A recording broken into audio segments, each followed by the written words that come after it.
इस वीडियो में हम लोग फसलों के वर्गीकरण यानी कि क्लासिफिकेशन ऑफ क्रॉप्स के बारे में देखेंगे। और पिछले वीडियो में हमने जनरल एग्रीकल्चर के कुछ महत्वपूर्ण बिंदुओं के बारे में डिस्कस किया था और उससे संबंधित जो क्विज है वो आपको टेलीग्राम में प्रदान किया गया था। वहाँ पर कुछ लोगों ने बहुत ही गलती किया है और उसमें हमको लग रहा है कि अभी डाउट होगा, तो उसको हम यहाँ पर थोड़ा सा क्लियर कर दे रहे हैं, फिर उसके बाद इसको डिस्कस करते हैं। यहाँ पर 2 पॉइंट है, एक है GBPUAT और एक है CAU इम्फाल। ये दोनों पॉइंट है, इनमें दोनों को आपको कमेंट करके बताना है कि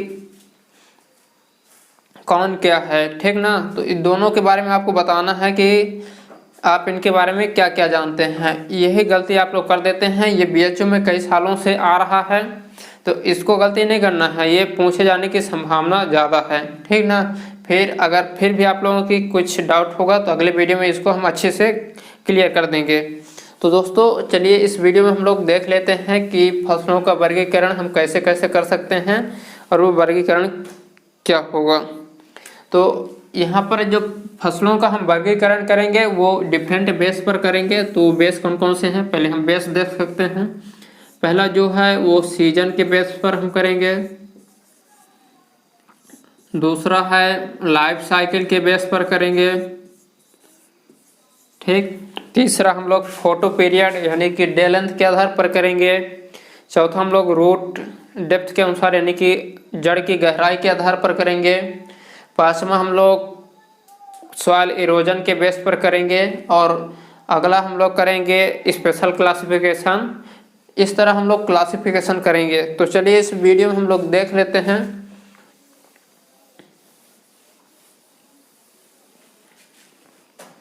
कि जो फसलों का वर्गीकरण है वो सीजन के आधार पर कैसे कैसे होता है। तो सीजन के आधार पर फसलों को 3 वर्गों में बांटा जा सकता है, जिसमें पहला है खरीफ सीजन के क्रॉप, दूसरा है रबी सीजन के क्रॉप और जो तीसरा है वो है जायद सीजन के क्रॉप। तो जो रबी सीजन का क्रॉप है उसमें क्या याद रखना है, तो A नंबर हम लोग रख सकते हैं खरीफ सीजन के क्रॉप, खरीफ क्रॉप्स, ठीक। इसमें आपको याद रखना है सोइंग टाइम की, इसकी बुआई कब होगी। सोइंग, इसका जो सोइंग होता है वो जून जुलाई में होता है, जून और जुलाई में होता है। इसका जो हार्वेस्टिंग है वो सितंबर अक्टूबर में होता है, सितंबर अक्टूबर में होता है। तो आपको यही याद रखना है कि जो खरीफ क्रॉप्स होता है उसका सोइंग जून जुलाई में और हार्वेस्टिंग सितंबर अक्टूबर में 4 मंथ बाद होता है। जैसे जून तो जून जुलाई अगस्त सितंबर, जुलाई तो जुलाई अगस्त सितंबर अक्टूबर, 4 महीने बाद होता है। कोई भी क्रॉप होता है वो 4 महीने का होता है। अगर 4 महीने से ज़्यादा होगा तो बाइनअल हो जाएगा और फिर 2 सीजन से भी ज़्यादा होगा तो वो पेरेनियल हो जाएगा, वो अलग मैटर है, उसको आगे देखेंगे हम लोग। तभी याद रखना है खरीफ क्रॉप सोइंग जून जुलाई, हार्वेस्टिंग सितंबर अक्टूबर। इसमें जो आपको याद रखना है वो है एग्जाम्पल। तो खरीफ क्रॉप में यानी कि जून जुलाई में हम किसको बोते हैं, सबसे ज़्यादा पैडी की बुआई होती है, पैडी यानी धान। मेज की बुआई होती है, मेज यानी मक्का। और सोरघम, सोरघम यानी ज्वार। परमिलेट, परमिलेट यानी बाजरा। पिजियन पी यानी अरहर और सिसेम यानी तिल। सोयाबीन, सोयाबीन यानी soyabean. Ground nut, ground nut यानी मूंगफली। इनकी बुआई हम लोग ETC, इनकी बुआई हम लोग खरीफ सीजन में करते हैं, ठीक। तो इनको एग्जाम्पल आपको याद रखना है। B नंबर है रबी सीजन के क्रॉप, क्या है रबी सीजन के क्रॉप। तो ऐसे क्रॉप जिनको हम अक्टूबर नवंबर में बोते हैं, ठीक, अक्टूबर नवंबर में बोते हैं और काटते कम हैं। हार्वेस्टिंग टाइम यस है, हार्वेस्टिंग टाइम यानी फरवरी मार्च, फरवरी मार्च या मार्च अप्रैल कह सकते हैं। तो फरवरी से अप्रैल तक काटा जाता है, मेनली इसको आप मार्च अप्रैल कहेंगे ज़्यादा बेहतर है। तो 4 महीना होना चाहिए। अक्टूबर में आप अगर बोएंगे तो अक्टूबर में तो इसको काटते ही हैं, तो 15 अक्टूबर जो बेस्ट टाइम होता है रबी सीजन का कटाई का सॉरी रबी सीजन की बुआई का वो 15 अक्टूबर से 15 नवंबर होता है, 15 अक्टूबर से 15 नवंबर होता है। ठीक, तो इसमें जो एग्जाम्पल है तो इस समय आप देख सकते हैं नवंबर का महीना, अक्टूबर नवंबर में क्या बोया जाता है, वीट। वीट के साथ हम लोग मस्टर्ड बो देते हैं तो मस्टर्ड हो गया। लिनसीड बोते हैं यानी अलसी। और क्या बोते हैं, ग्राम यानी चना, लेंटिल यानी मसूर, पी यानी मटर। ये चीज़ें हम लोग रबी सीजन में बोते हैं। तो रबी सीजन के एग्जाम्पल ये हुआ और खरीफ सीजन के एग्जाम्पल ये हुआ। तो आप लोग स्क्रीनशॉट ले सकते हैं या राइट डाउन कर सकते हैं। फिर उसके बाद देख सकते हैं तीसरा क्या होगा,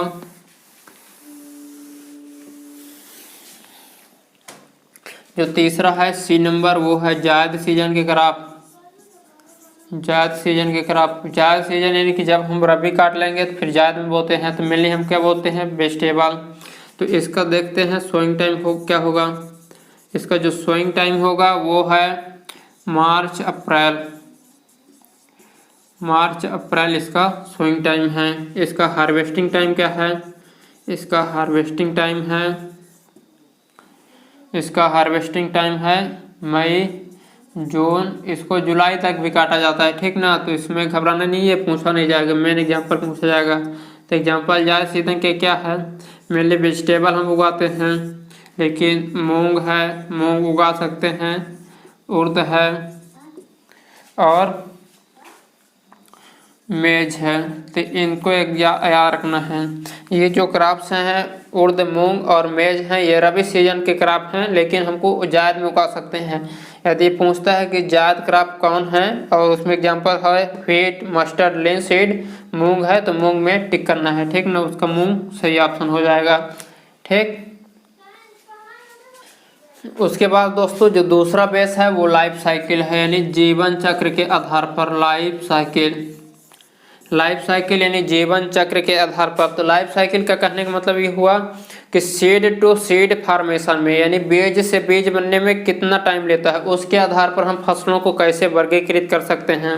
तो उसके आधार पर हम वर्गों को 3 भागों में बांट सकते हैं, जिसमें पहला है एनुअल क्रॉप्स यानी कि 1 वर्षीय फसल, दूसरा है बाइनुअल क्रॉप्स यानी 2 वर्षीय फसल, तीसरा है पेरेनियल क्रॉप्स यानी 3 वर्षीय, सॉरी पेरेनियल यानी बहुवर्षीय फसल, ठीक ना, जिसमें कंफ्यूजन नहीं होना है। एनुअल क्रॉप्स यानी सीड टू सीड फार्मेशन में, बीज से बीज बनने में 1 सीजन का टाइम लेगा, वो होगा एनुअल क्रॉप्स। जो सीड से सीड फार्मेशन में 2 सीजन का टाइम लेगा वो होगा बाइनुअल क्रॉप्स। जो मोर देन 3 सीजन लेगा वो होगा पेरेनियल क्रॉप्स। तो यहाँ देख लेते हैं क्या हुआ एनुअल और क्या हुआ बाइनुअल। एनुअल क्रॉप्स, एनुअल, बाइनुअल और सी नंबर हुआ पेरेनियल। क्या हुआ, पेरेनियल।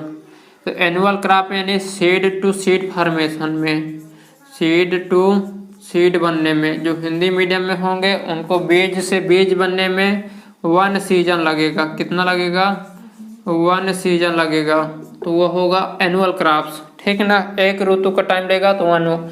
इसमें मेन एग्जांपल है 1 सीजन में कौन हो जाता है, राइस है, व्हीट है, मेज है।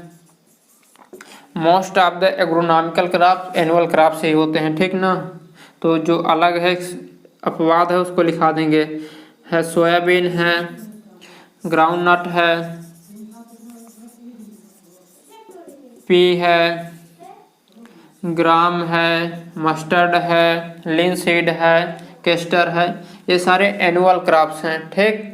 फिर उसके बाद अदर भी हैं, ठीक ना, इसके अलावा भी हैं, तो इसको याद नहीं रखना, ये बहुत सारे हैं। नंबर ऑफ एनुअल क्रॉप्स ज़्यादा है तो इसको याद रखना थोड़ा कठिन होगा, तो इसको याद नहीं रखना है।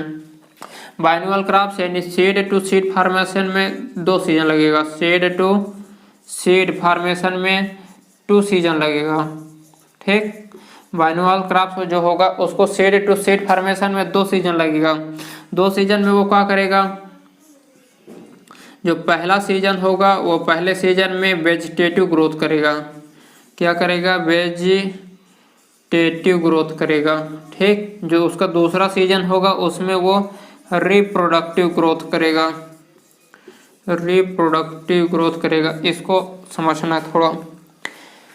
जो बाइनोवल क्रॉप्स होते हैं यानी द्विवर्षीय फसल, उनको सीड टू सीड फॉर्मेशन में 2 सीजन लगेगा। उसके पहले सीजन में वेजिटेटिव ग्रोथ होगा यानी वनस्पतिक वृद्धि। वनस्पतिक वृद्धि कहने का मतलब उसमें जड़ बनेगा, तना बनेगा, शाखाएं बनेंगी और पत्तियां बनेगी। इस पहले सीजन में फूल नहीं आएगा न फल बनेगा। ठीक, जो दूसरे सीजन होगा, दूसरे सीजन में उसका रिप्रोडक्टिव ग्रोथ होगा।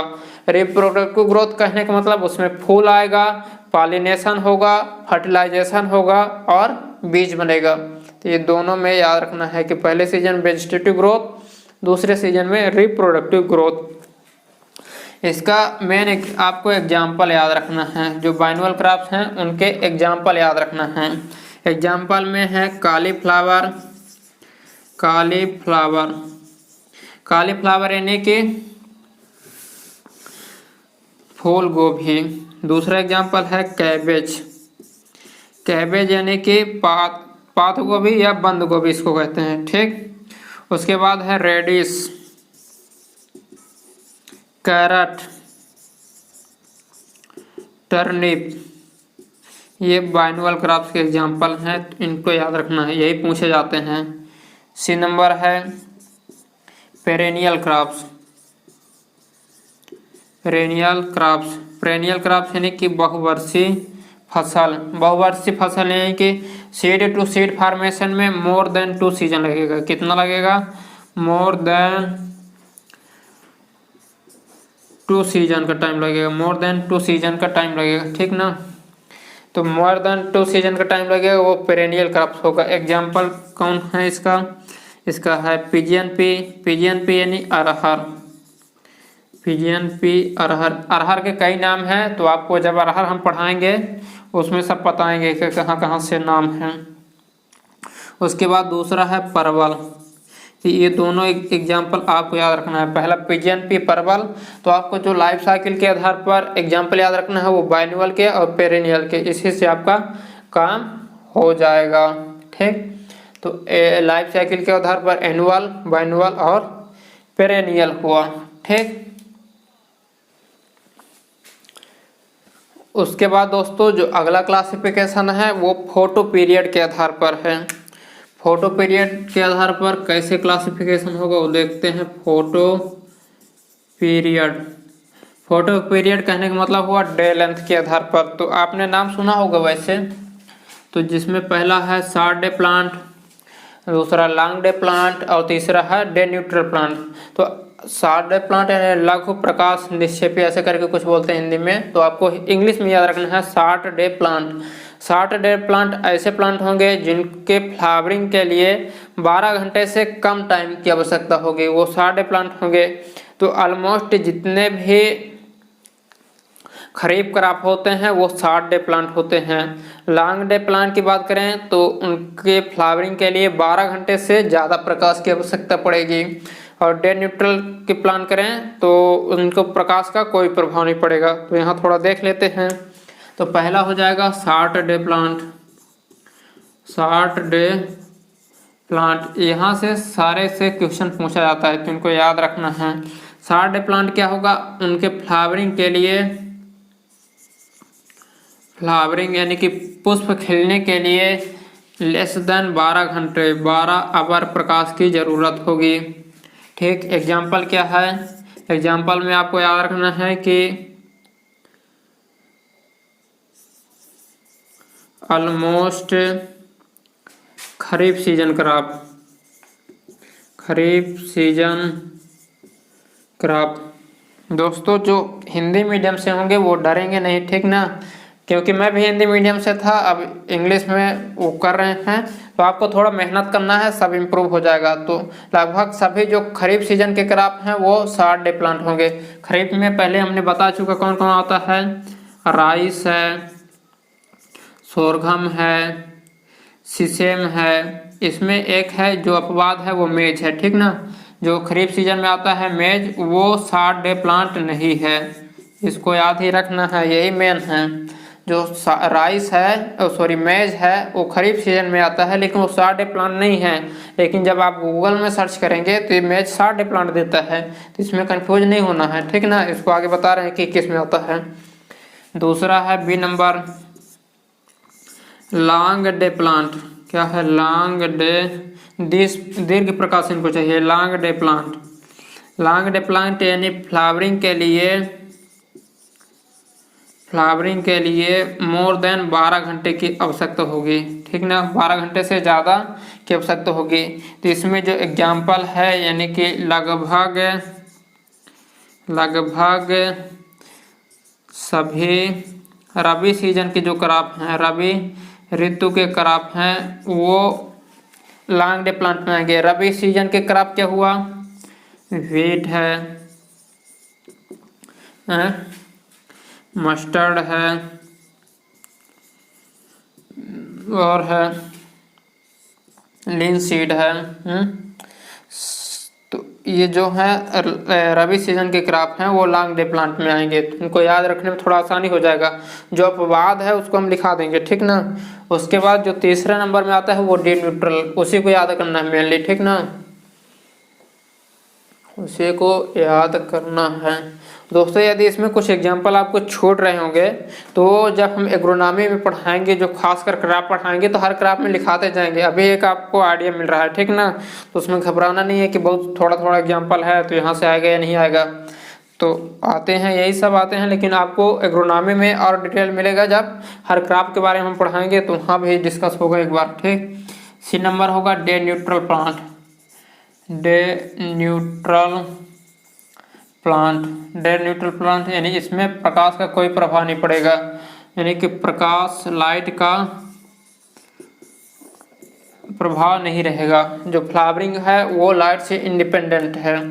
इसका जो मेन एग्जांपल है वो आपको याद रखना है, ठीक ना।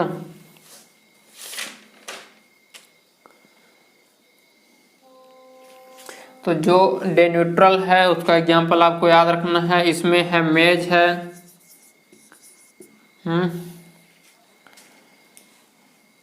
सनफ्लावर है,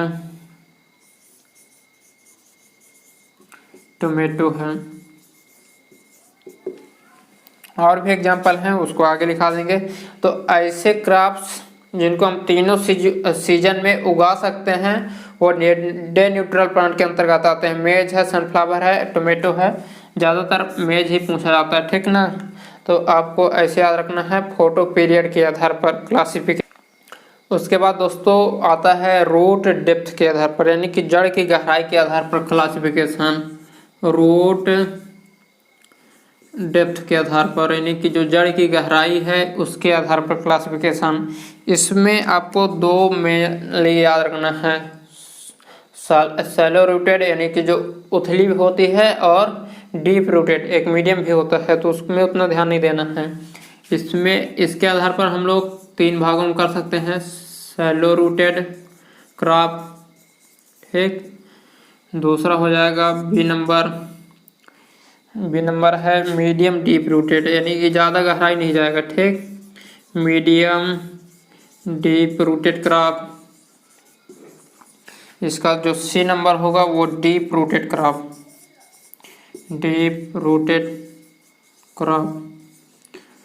ठीक। जो सैलो रूटेड क्रॉप है उसकी जो जड़ की गहराई होगी वो लेस देन 5 cm होगा, यानी कि 5 cm से कम ही होगा। इसमें जो एग्जांपल है वो आपको याद रखना है, पैडी है, व्हीट है, उर्द है, मूंग है, और भी एग्जांपल हैं, तो इनको आपको याद रखना है, ठीक। यही बात करें अगर मीडियम रूटेड क्रॉप, तो मीडियम रूटेड क्रॉप की जो गहराई होगी जड़ की वो 10 से 15 सेंटीमीटर तक होगी। जो इसमें एग्जांपल है मीडियम डीप रूटेड क्रॉप का, तो उसमें है ग्राउंड नट है, इसके बाद है बार्ले है,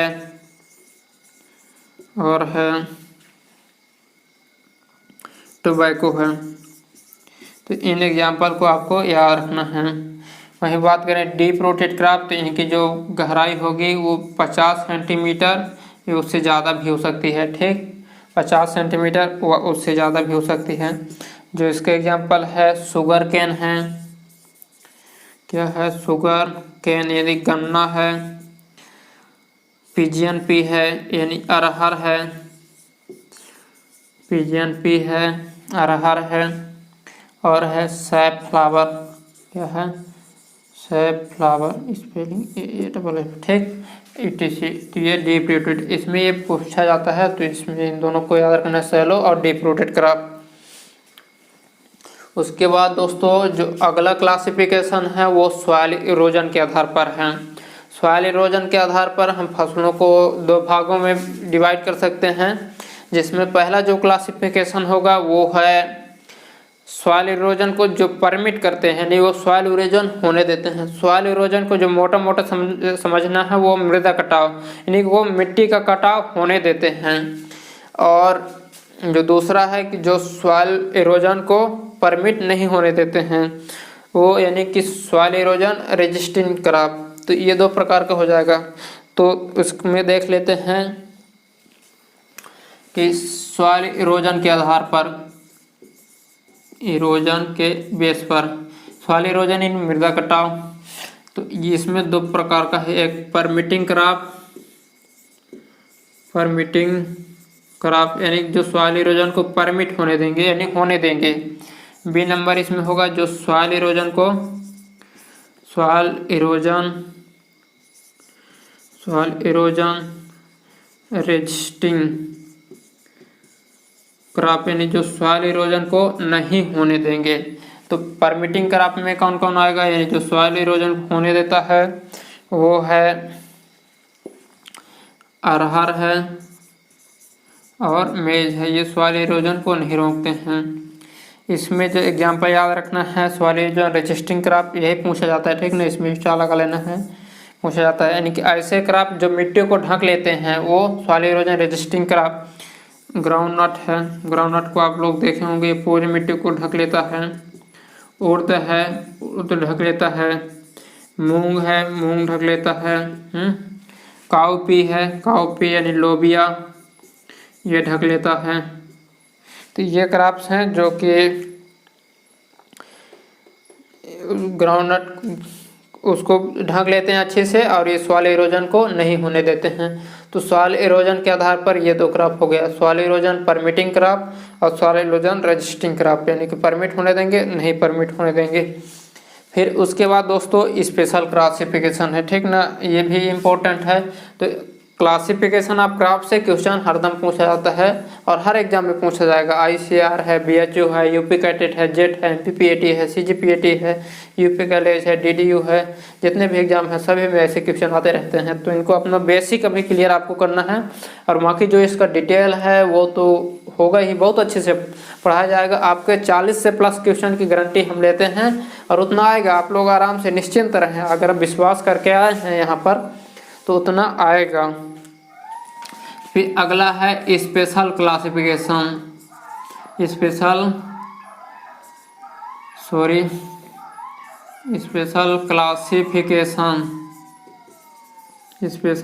क्लासिफिकेशन, स्पेशल क्लासिफिकेशन में जो पहला है वो अरेबल क्रॉप्स, अरेबल क्रॉप्स इसमें आपको समझना है। और अरेबल क्रॉप्स यानी कि ऐसे क्रॉप्स जिनमें टिलेज की आवश्यकता होती है, क्या, टिलेज की आवश्यकता होती है, अरेबल क्रॉप्स होते हैं। यानी कि जितने भी एग्रोनॉमिकल क्रॉप्स हैं सभी में टिलेज की आवश्यकता होती है, सारे अरेबल क्रॉप्स हुए।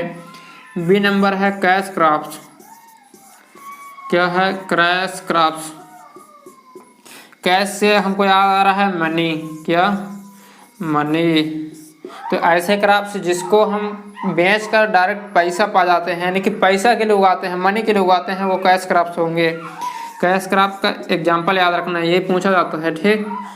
इसमें है जूट है, काटन है यानी कपास है, टोबैको है, टोबैको यानी कि तंबाकू है, शुगर केन यानी गन्ना है, ये पूछा गया है, ठीक। शुगर केन BHU में ये पूछा गया, शुगर केन, ठीक।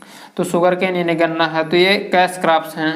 ठीक, तो पहला अरेबल क्रॉप्स, दूसरा कैश क्रॉप। सी नंबर है कैच क्रॉप्स, ये दोनों में अंतर जानना है। Catch CATCH catch crops, catch crops. तो कैश क्रॉप और कैच क्रॉप में अंतर ये याद रखना है। तो कैच क्रॉप्स ऐसे क्रॉप्स होते हैं जैसे कि यदि हमने कोई भी क्रॉप लगाया, जैसे कि मैंने मेज लगाया जुलाई में या जून में मान लेते हैं मैंने मेज लगाया, तो पता चला वो अगस्त तक उसको कीड़े खा लाए, 15 अगस्त तक उसको कीड़े खा लाए, वो किसी प्रकार से नष्ट हो गया। अब हमारा बचा हमारे पास 15 दिन अगस्त, सितंबर और कुछ दिन के अक्टूबर। तो जब उतने जो शेष बचा टाइम है तो उसमें हम खेत को तो खाली छोड़ सकते हैं या कोई क्रॉप उगा सकते हैं। तो ऐसे क्रॉप्स जिनको कोई फसल पहले नष्ट हो जाती है, मेन फसल, तो जो बीच में जो टाइम होता है उस टाइम में उगाते हैं, वो कैच क्रॉप्स होते हैं। तो कैच क्रॉप्स कैसे होंगे, 2 महीने में उनको तैयार होना है, तो वो क्या होंगे, क्विक ग्रोइंग होंगे, यानी जल्दी से जल्दी बढ़ने वाले होंगे। उनको कभी भी काट सकते हैं। जैसे मेज है, मेज को हम फाडर के लिए उगा सकते हैं, जब मन किया कि हमको दूसरा क्रॉप बोना है तो मेज चारा के लिए उसको काट लिए तो यूज हो गया। तो कैच क्रॉप्स में ऐसे क्रॉप याद रखना है, जब मेन फसल नष्ट हो जाती है तो जो बचा हुआ टाइम होता है 2 सीजन के बीच, उन सीजन में जो क्रॉप्स उगाए जाते हैं वो कैच क्रॉप्स होते हैं। इसमें एग्जाम्पल याद रखना है। एग्जाम्पल क्या है, उर्द है, मूंग है, मेज है, ये क्रॉप्स हैं जो कि कैच क्रॉप्स हैं, तो इनको ध्यान देना है। अगला जो क्लासिफिकेशन है स्पेशल क्रॉप में ही है, उसको ध्यान देना है। अगला है कवर क्रॉप्स, ये सीट था ना, डी नंबर है cover crops. Cover crops, cover crops यानी कि जो पूरे मिट्टी को कवर कर लेते हैं, तो वही क्रॉप्स जो सॉइल इरोजन नहीं होने देते हैं वही क्रॉप कवर क्रॉप्स होंगे। तो कवर क्रॉप्स कौन हुआ, ग्राउंड नट हुआ, ग्राउंड नट हुआ, काउपी हुआ, तो वही क्रॉप्स हैं। जो भी स्वीट पोटैटो है, उर्द है, मूंग है, ये कवर क्रॉप हो गए। उसके बाद ई नंबर है एनर्जी क्रॉप्स। एनर्जी क्रॉप्स ऐसे क्रॉप्स जिनसे हम एनर्जी प्राप्त करते हैं, जैसे कि इथेनॉल या मेथनॉल के रूप में, एल्कोहल के रूप में एनर्जी प्राप्त होते हैं, कर सकते हैं, वो होंगे एनर्जी क्रॉप्स। तो ऐसे क्रॉप्स कौन कौन से हैं एनर्जी क्रॉप्स, शुगर केन से एल्कोहल बनती है, तो शुगर केन एनर्जी क्रॉप हो गया। उसके बाद पोटैटो से एनर्जी बनती है, पोटैटो हो गया। और है मेज है, मेज से भी एल्कोहल बन सकता है, टोपियोका, ये एनर्जी क्रॉप्स हो गए। ठीक, उसके बाद एफ नंबर है smoother crop, smoother crops. Smoother crops में आपको याद है, यह रखना है, स्मूथर क्रॉप्स यानी कि जो वेट को सप्रेस कर देते हैं। क्या, वेट क्रॉप्स यानी कि जो वेट को, स्मूथर क्रॉप्स ऐसे होंगे जो वेट को सप्रेस कर देते हैं। ठीक, जो वेट को सप्रेस कर देते हैं वो स्मूथर क्रॉप्स होंगे। इसका जो एग्जांपल है वो फास्ट ग्रोइंग क्रॉप होंगे, कॉफी है और मस्टर्ड हैं, वो स्मूथर क्रॉप के अंतर्गत आते हैं। तो इस प्रकार दोस्तों इस वीडियो में हम लोग क्रॉप्स के क्लासिफिकेशन के बारे में देख लिए हैं, और अगले वीडियो में हम लोग देखेंगे, इकोनॉमी डिस्कस करेंगे,